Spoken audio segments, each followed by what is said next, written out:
Welcome to C# for Crestron programming.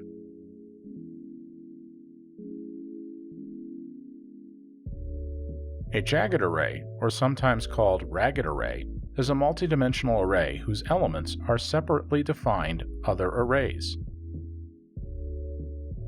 Each element of a jagged array can be of different dimensions and sizes. These are useful for storing rows of data that are varying lengths to improve performance when you are working with a multidimensional array. Let us look at how to create a jagged array. First, we need to define the container array that will hold the other arrays. We define it a little different than a multidimensional array, as seen here. This is a declaration of a jagged array, containing array. The rows are fixed in size, but the columns are not specified, as they can vary in size. We need to define these separately by defining them like this.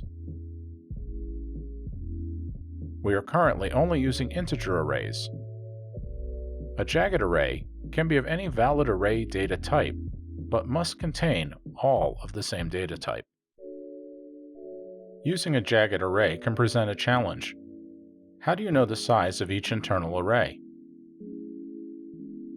We use a parameter of the array to learn its length.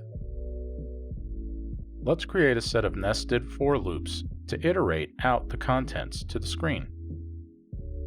Here we are using a simple console application starting point. Here we define a jagged array that contains 3 arrays of varying size and loading them with the numbers from 1 to 9. This defines the containing array and the 3 internal arrays.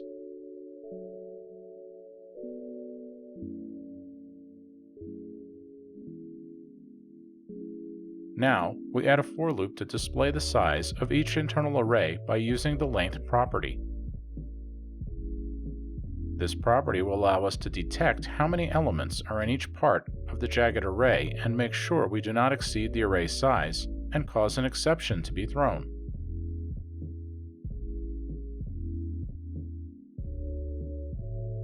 Now, add a set of nested loops.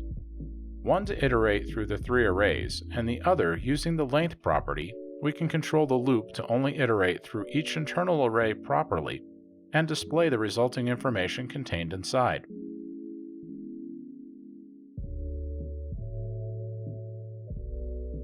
Note that we read the jagged array a little differently. We use 2 sets of square brackets instead of a single set with a comma that is used on a multidimensional array.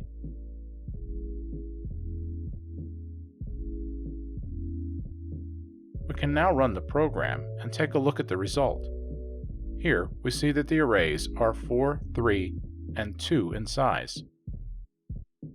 And when every cell is iterated through, we can see the locations in the jagged array that each bit of data is stored.